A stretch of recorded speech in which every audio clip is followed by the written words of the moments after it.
Hi friends, maybe you're new to plein air. If you watch my last video, I talk about the supplies that you might need, that you might consider getting, but you're new, you're out there, it's the first time. What do? I'd recommend maybe for your first time, maybe you just go out in your own yard, backyard, front yard, pick a simple subject, limit your time, try it. I mean, because it's a lot, you get to practice your gear that way you don't get away from home and you don't have something you don't need. But say you venture out, you go to a close town, maybe like painting buildings like I do. Excuse the hair, I've been out plein air painting today with my hat on. I love buildings. Everybody's got their thing. What do I do? And not to say I don't paint farms, I do. If I am going to be in the grass, the first thing I do is I spray, bug spray on my ankles when I get out of the car. Then I start walking around. I might get my one of my viewfinders out, walk around with it, look through that, set that up for my canvas size and look around.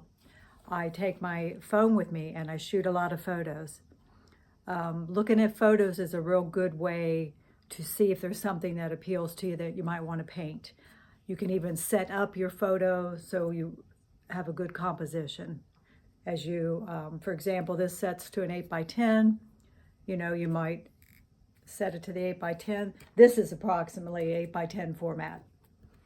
11x14, 16x20. So you look through it and try to think about where these four lines intersect is ideally where your focal point should be. So look through there, maybe you've got a barn, you want to maybe set it up in this area. So think about composition. It's very, very important. I recommend you do. Do I always do it? No, but you might sit down and even do a little sketch of what you're thinking about painting first. You can even work out your values first. It's an excellent way to start. If you're painting, again, in a town like I do, a really good tip for you is think about how something could block your view. I like street scenes and stuff, so I generally paint from the corner. I go to a corner, I look around and see what my view is, because if I'm at the corner, cars can't park in front of me at the corner.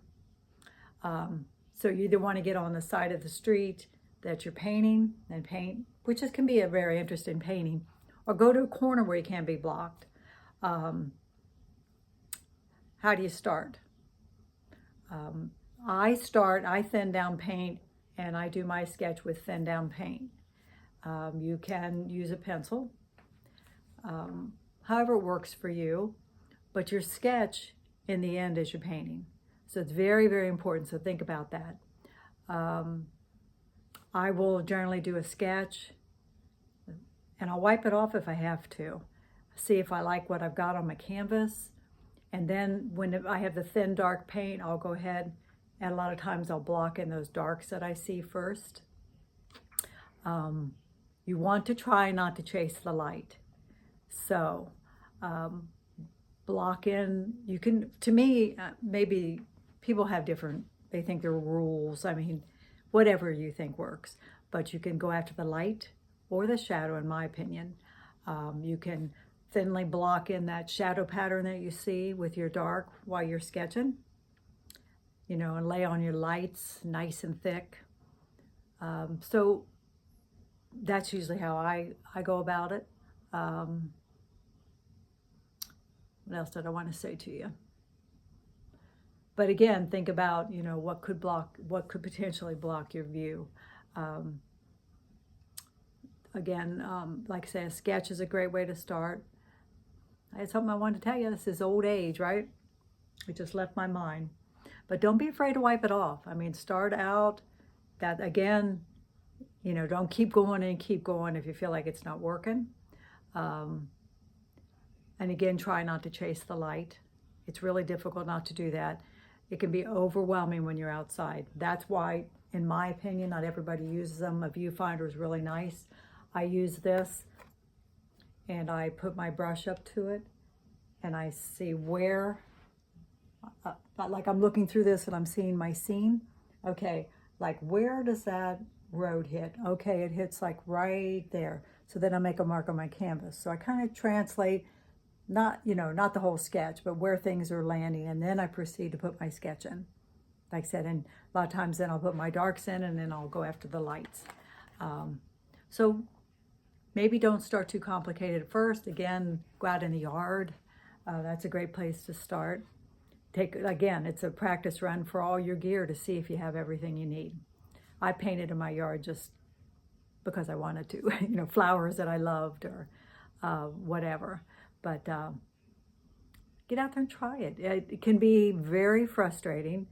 The wind is the toughest thing. Pick a shady spot. I do have a Shade Buddy umbrella and I have a hat. Always better in the shade though, I can tell you that. If it's 85 degrees and it's sunny, it's going to be hot through that umbrella. So, and the disadvantage to that is it dictates a lot of times what you paint. Last week when I went out, it was very hot and I went from shade spot to shade spot trying to find something I wanted to paint. I know you want to choose something that you're excited about. I think you get a better painting if you choose something you love, and but it doesn't always work that way. Sometimes it's just practice when you're out there. Again, do take reference photos. Sometimes a trip out, sometimes later on, you get these fabulous photos that you can paint from and get a better painting later on in your studio even. But you want the references so you can get home and see what you missed, or a lot of times you won't finish when you're out there. Today I set up and did a city scene. The first thing actually I did was a car, because I knew the car was going to leave me. You got to think what's going to move. Of course, the light's going to change quick, but I knew that car wasn't going to stay there. So I kind of blocked in my buildings, and then I went for the car, and I got the car in first. That sounds silly, but I wanted that car. I'm trying to do more city scenes. I really like the activity. To me, even though I do all the buildings, it's less about the building and more about the activity. That's what I like. That's what excites me, the cars and the people. And so I'll continue to work on the painting I started today because I wore out. But I want to add more cars and I want to add people.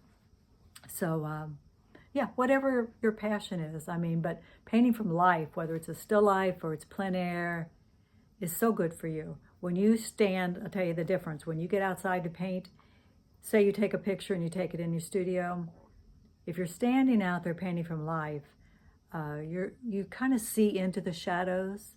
You see the color in the shadows. It's just different. From a photo, it kind of tends to mask things together and it can look, almost black, just very dark. So there's nothing like it. I think if you do it for a while and you just hate it, and you go back to your studio and then maybe you're a landscape painter, I think it still will improve your paintings. So get out there and try it. When it's good, it's so good. When the weather is 75 and the wind isn't pushing you around, it's really, really a pleasant experience. So I like it more every year. I do quite a bit. I do it with some groups and then I go out on my own a lot too. So I'd recommend you try it, get out there. Ask me any questions you have, but check out the last video I did. I talked about what supplies you might need. I didn't mention it in the video, but I do have a pair of little rubber tote boots too that I keep in my trunk. If I get out to a farm and it's sloppy wet grass, I switch into those too. So you try to think of everything. You get better and better the more you do it, I think, but it's not for wimps. That's what I always say. Anytime you leave your house, it's not for wimps. If you have to lug your gear to another place and paint with a group, it's still a lot of work, but so rewarding. So again, please feel free to ask any questions you have, but I hope you try it if you've never done it. Now you know what you need, and again, just go out in your backyard and pick a couple flowers. Keep it simple. Don't beat it to death. Paint maybe an hour and set it aside and move on to the next one. Don't wipe it off. And then you'll see if you do it and do it, I think you'll see your growth too. All right, thanks for joining me. Like and subscribe.